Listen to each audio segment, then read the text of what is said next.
situação, Jesus está falando, e aí os fariseus chegam para ele e falam, vem cá, quem é o próximo? Quem é, afinal, o nosso próximo? Eu tenho que amar a Deus, tudo bem, tá?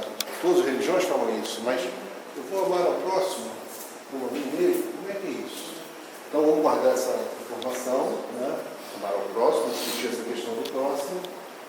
No item seguinte, no item 2 dessa parte, desse capítulo do Evangelho, ele retrata dois trechos dos evangelistas, novamente, né, que a gente tem que fazer aos outros o que gostaria que os outros nos fizessem, e em Lucas a mesma coisa. Essas discussões todas, né, elas vão trazer para a gente um tema simples, que é aquela proposta que Jesus trouxe para a gente, né? É como a gente vai viver a nossa vida. No fundo, a grande decisão para todos nós é essa, ou seja, como é que eu quero trilhar o meu caminho. A gente sabe na doutrina que a gente abraçou que nós somos os construtores do nosso destino. Nós construímos a nossa vida. A gente aprendeu, né, com essa doutrina renovadora que o que acontece conosco é fruto das nossas escolhas. Se não foi agora, em outras vidas. A gente está sempre recolhendo aquilo que plantou.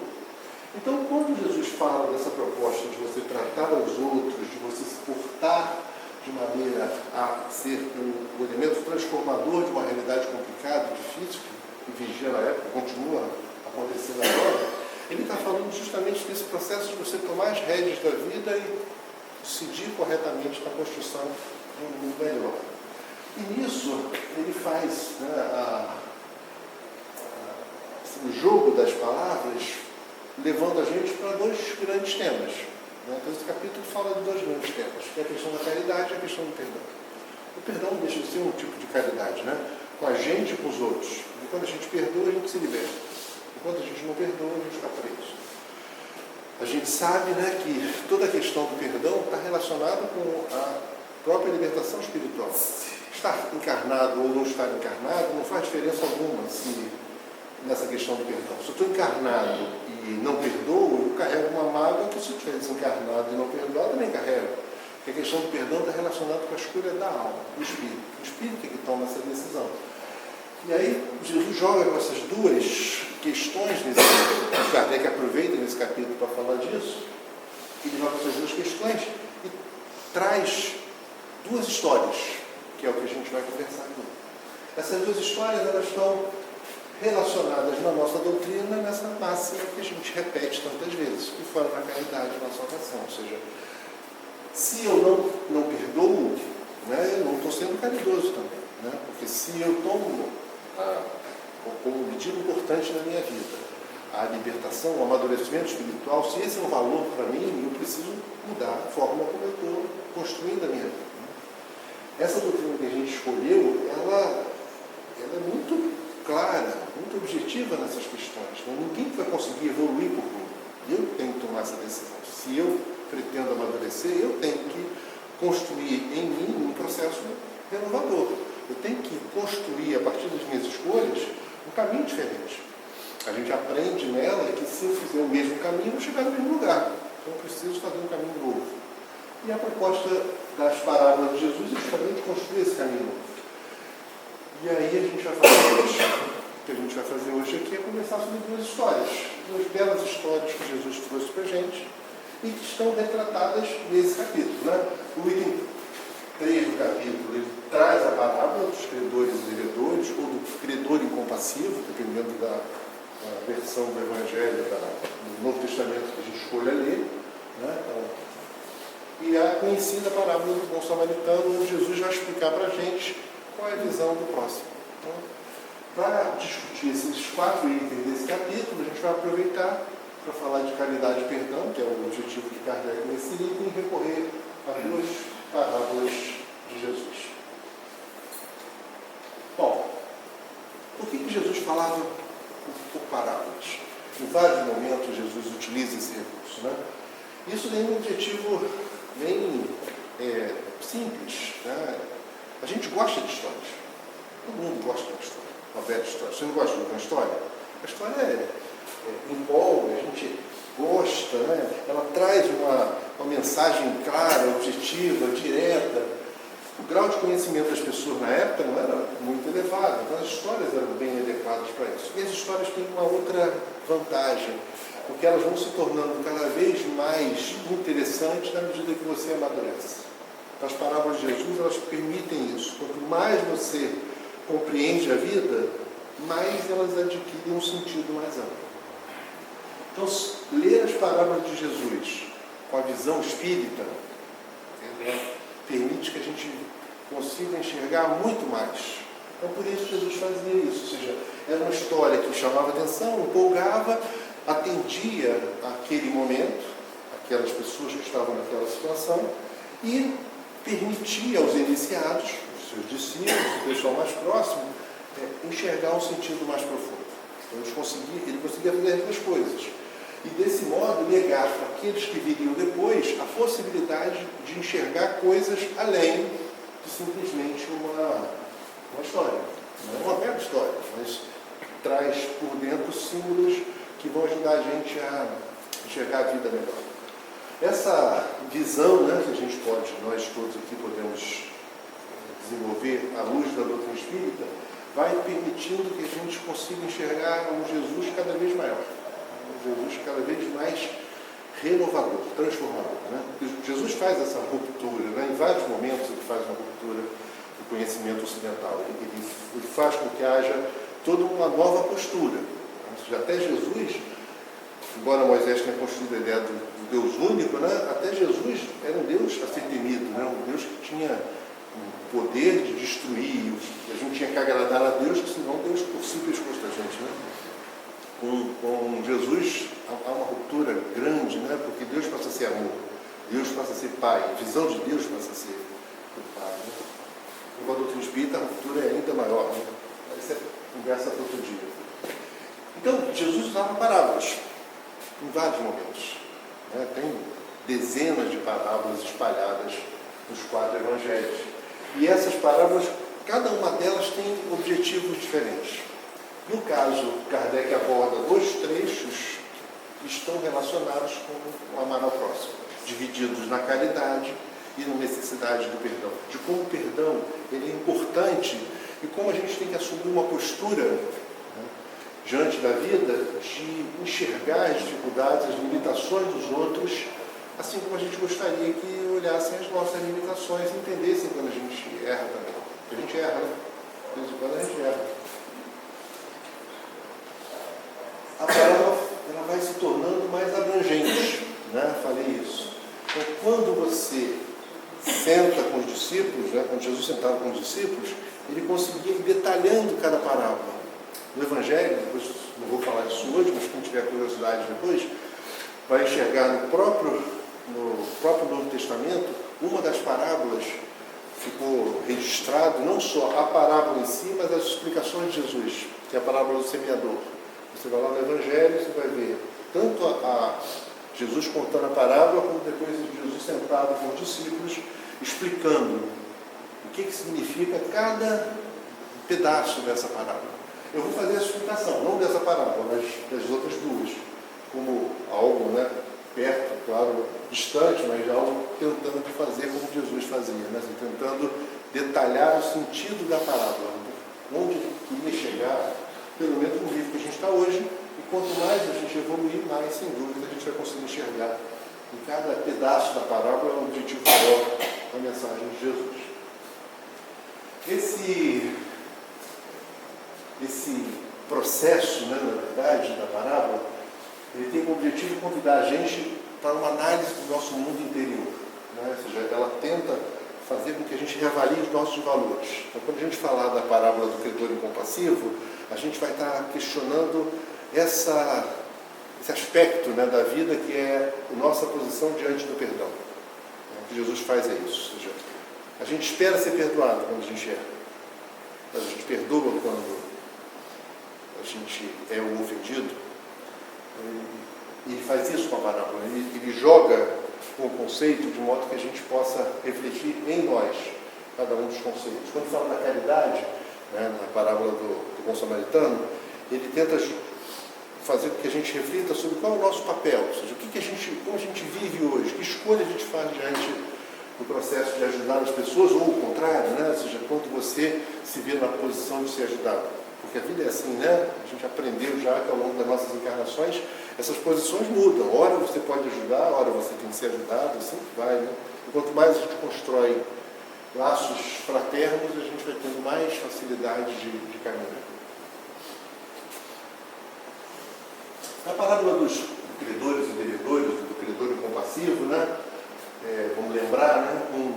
Tem um cara que deve muito a um senhor poderoso, e ele vai lá, o senhor poderoso deve muito para esse senhor poderoso. Na parábola Jesus fala em 1000 denários, né? mil talentos, uma coisa gigantesca, né? Um valor gigantesco. E aí o senhor fala para ele, não, então você vai ficar preso, né? Vamos prender você, e você, né?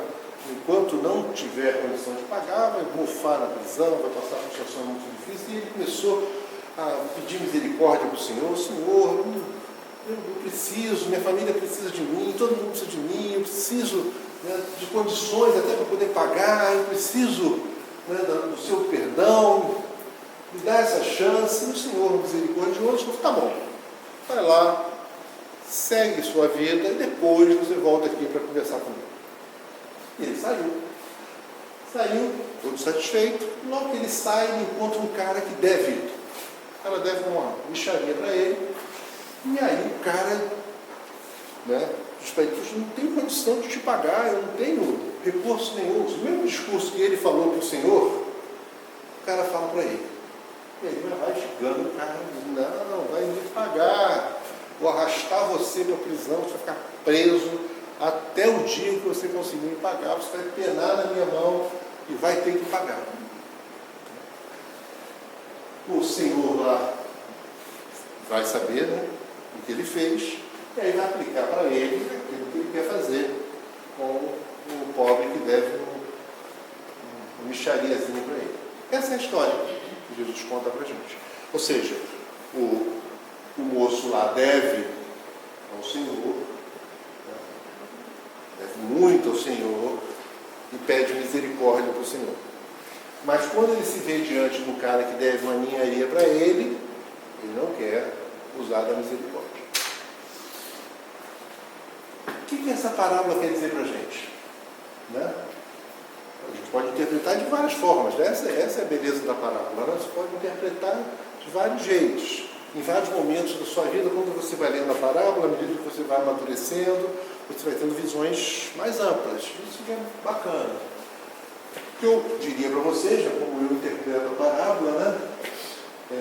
Quando Jesus está falando desse perdão, esse Senhor aí é Deus, né? É o grande Senhor da vida, e Ele está permitindo que a gente, apesar das inúmeras dívidas que a gente tenha novas oportunidades. E a gente está aqui, novas encarnações. Quando alguém me fala assim, poxa, eu queria saber o que eu fiz em outra vida, eu digo, não queira. Porque se hoje a gente já não é grande coisa, imagina se você olha para trás. O cara, ele pensa que vai olhar 1000 anos atrás e ele era um anjo. Não é, o espírito só avança. Hoje é o nosso melhor. Oi? Hoje é o nosso melhor. Hoje é o melhor. Imagina o outro. Imagina 1000 anos para trás. Né? Quanto mais para trás, pior é a coisa. Não adianta olhar e achar que eu era um rei. Se era um rei, era um cão de rei. Era um rei infernal, que infernizava todo mundo. Porque se tivesse sido um excelente rei, hoje eu seria uma excelente pessoa. Né? Fantástico, porque quando teve poder nas mãos, soube distribuir adequadamente. E isso certamente não está registrado no que você é hoje. Olha para você, você vê, eu tenho esse defeito, esse defeito, esse defeito. Então esse defeito já existia antes. Ele não surgiu agora. Então pode ser, e a gente espera que sim, né, que outros defeitos que a gente não tem hoje, a gente tinha no passado, a gente foi depurando ao longo das encarnações. Ótimo, então evoluímos. É assim que funciona. Então olhar para trás, olhar muito para trás, é complicado, não adianta. Então, quando você, né, se vê diante dessa situação, Deus oferecendo para nós inúmeras oportunidades, a gente está vendo um retrato da nossa caminhada de espíritos imortais. Na epopeia de nossas vidas, a gente comete erros, a gente passa por situações complicadas, e a reencarnação é a nova oportunidade. Não para zerar os erros, porque os erros permanecem, né, mas a oportunidade de você não estar moído pelos remorsos. A chance de você recomeçar. Então, essa chance de recomeçar te dá uma possibilidade de restaurar determinadas relações, de construir laços melhores, né? De fazer com que haja uma chance nova, apesar de tantos erros, tantas complicações no passado, uma chance nova de você acertar seu passo. Então Deus é o Senhor que Jesus está falando na parábola. O servo, que vai lá diante de Deus pedir perdão, somos nós. Cada um de nós. Né? Ou seja, é uma unidade que está sempre, né, em várias situações nessa questão envolvida pela dívida. E quem são os devedores da gente? São as pessoas que, de algum modo, magoam a gente. Né? Então, assim como eu erro, né, em várias situações da minha vida, tem gente que erra também com relação a mim. Então, eu tenho, ao longo das nossas encarnações, várias coisas para resolver com a vida, e tem pessoas que devem algumas coisinhas para a gente. É assim que a gente pode interpretar essa parábola. Jesus fala na parábola, um termo muito bacana, no meu modo de ver, ele chama esse que eu chamo de humanidade, ele chama de companheiro de servidão. Né? Ou seja, nós todos somos companheiros de servidão. Nós todos estamos juntos nesse barco. Então, quando a gente se vê diante de uma situação onde nós nos colocamos, não, eu não vou perdoar, né, um companheiro de servidão, alguém que está caminhando comigo, eu estou, na verdade, tomando uma decisão, adotando a postura idêntica àquele cara. Né, porque eu não estou perdoando alguém que me deve uma coisinha e quero ser perdoado com as coisas grandes. Eu quero novas oportunidades. A gente não pede novas chances? Final do ano promete um monte de coisa. Se a gente promete coisa no final do ano, imagina o que a gente prometeu antes de nascer. Então, antes de nascer, a gente falou pra caramba, não, eu quero isso, quero aquilo, eu me comprometo a fazer isso. Vou fazer isso, vou fazer aquilo. Prometo qualquer coisa, né? Para reencarnar, para ter novas chances. Eu estou toda hora dizendo, não, eu faço, eu aceito.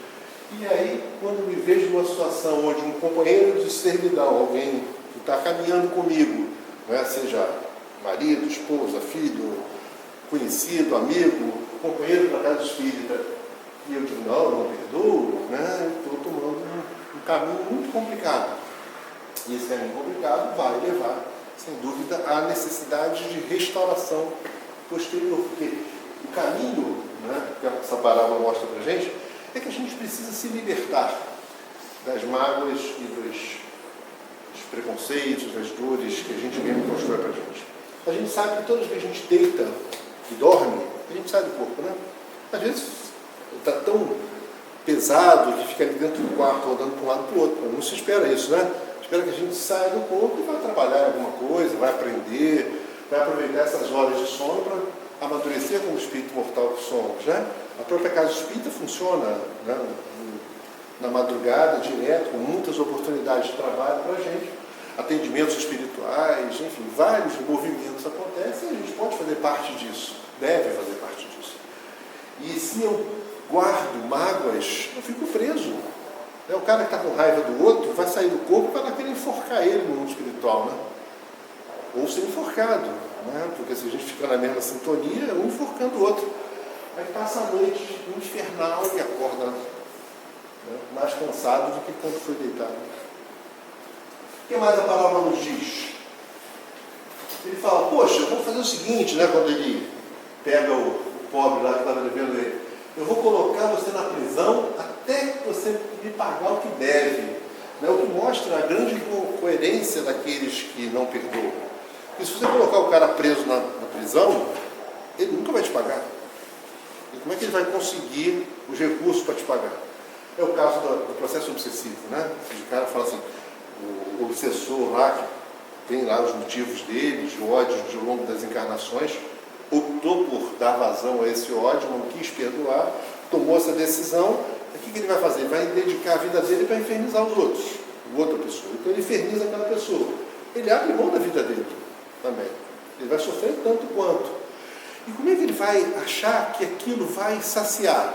Ele não vai saciar nunca, porque ele vai levar o outro ao desespero, até ao desencarne. né, o suicídio, que seja naquele processo de ódio que não resolve nunca.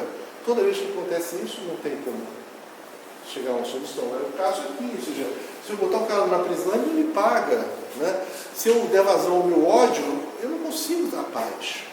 Eu vou continuar perseguindo, e a paz que eu almejo eu não consigo. Ou seja, é uma grande ilusão. Essa palavra fala disso, né? Ou seja, quando eu sou credor e eu decido não perdoar, eu estou caminhando para uma situação que não tem solução. Porque essa dívida nunca será paga.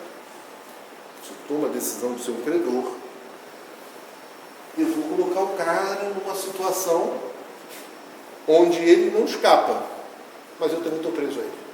Então o ódio prende. O ódio nunca liberta. O ódio nunca vai permitir a paz. Então a falta do perdão vai resultar nisso. E Jesus falava isso, ou seja, o único caminho para o ódio é o sofrimento. A única forma, né, que você vai, nessa equação toda, obter é mais dor para todo mundo. E Jesus termina lá na parábola falando de uma questão seguinte: olha, se ele está falando que em algum momento ele vai pagar toda a dívida, se em algum instante ele consegue pagar a dívida, não existe dívida eterna. Então, essa parábola traz para a gente também uma outra mensagem, que é o seguinte: não existe sofrimento eterno. Toda e qualquer situação ela vai ser revertida em algum momento. É ilusão o cara achar que vai colocar o outro na prisão e ele vai pagar a dívida. Não consegue. Mas ele também não consegue manter o outro na prisão indefinidamente. O processo obsessivo é assim, né? Ele não consegue mantê-lo preso indefinidamente. Chega um momento, ali dá o basta. Ali diz o seguinte: acabou. Você não tem mais o direito. Por mais que ele se arvore na posição de cobrador, você não tem mais o direito de cobrar e você está afastado disso. Às vezes demora, né? Mas sempre ali dá o basta, porque não existe sofrimento eterno. Isso é bom para a gente saber, nós aqui encarnados, mas é sem dúvida uma grande informação fundamental para quem não está encarnado no momento. Porque o grande sofrimento daqueles que estão sofrendo no mundo espiritual não é só o sofrimento em si, mas é acreditar que ele é eterno. E ele não é. Nenhum sofrimento é eterno. Isso é bom para os mortos ouvirem. Para a gente também, porque daqui a pouco nossos corpos morrerão, não é verdade?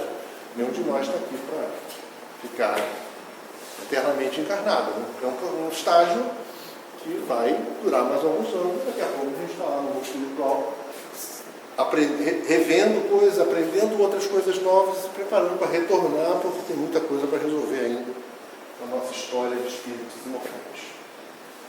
Essa é a primeira parábola que eu queria falar para vocês. Ou seja, o credor incompassivo, ele representa para nós justamente aquele que deveria aproveitar a grande oportunidade que a vida dá para a gente de perdoar porque a gente quer ser perdoado.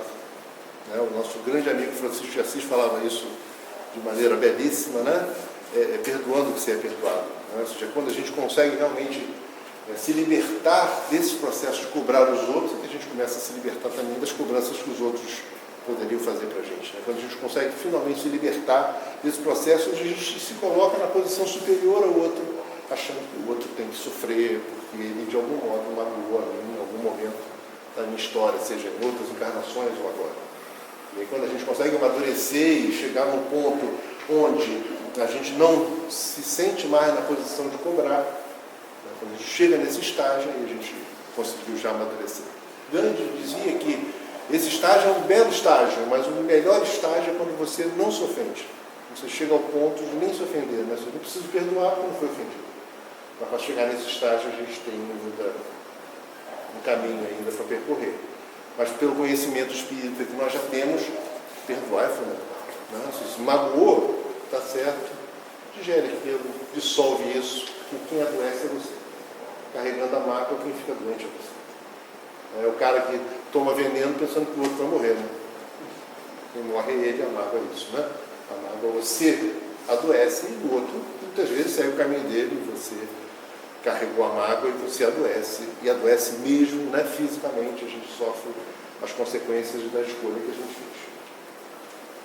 Bom, vamos falar um pouquinho da outra, né? Quando Jesus falou, né, amarás a Deus sobre todas as coisas e ao próximo como a si mesmo, as pessoas Perguntaram para ele, os fariseus, poxa, vem cá, mas o próximo, quem é o próximo, né? Ele trouxe uma outra parábola muito bacana, já bem conhecida nossa, né? Que é a parábola do bom samaritano. Vou ler para vocês, vou lembrar a parábola. Eu peguei a versão de Lucas.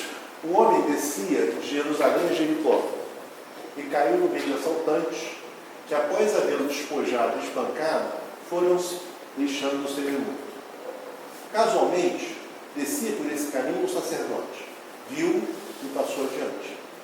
Igualmente um levita, atravessando esse lugar, viu e prosseguiu. Certo samaritano em viagem, porém, chegou junto dele, viu e moveu-se de compaixão. Aproximou-se, cuidou de suas chagas, derramando óleo e vinho, depois colocou em seu próprio animal, conduzindo-o à hospedaria e dispensou unidades.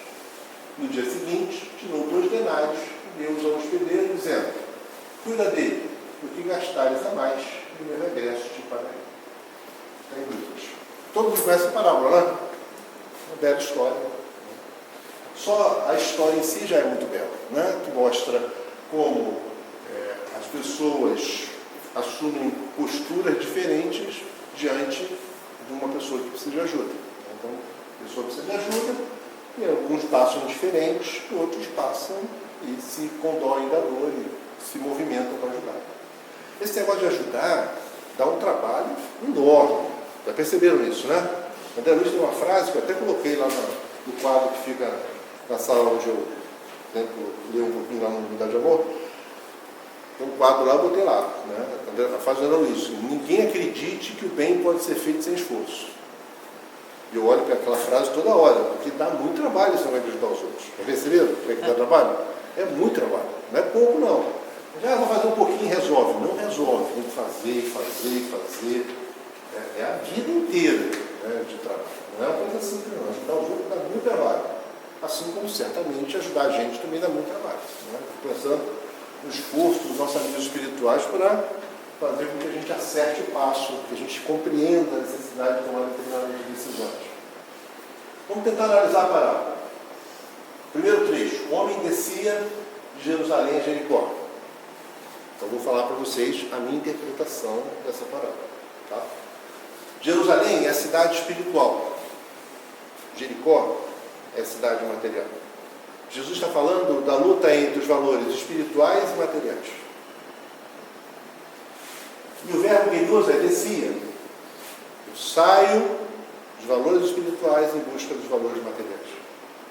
E toda vez que eu sair dos valores espirituais em direção aos valores materiais, única e exclusivamente, claro, né? Eu vou correr vários riscos, porque eu vou sintonizar com aqueles que também só se ocupam com valores materiais.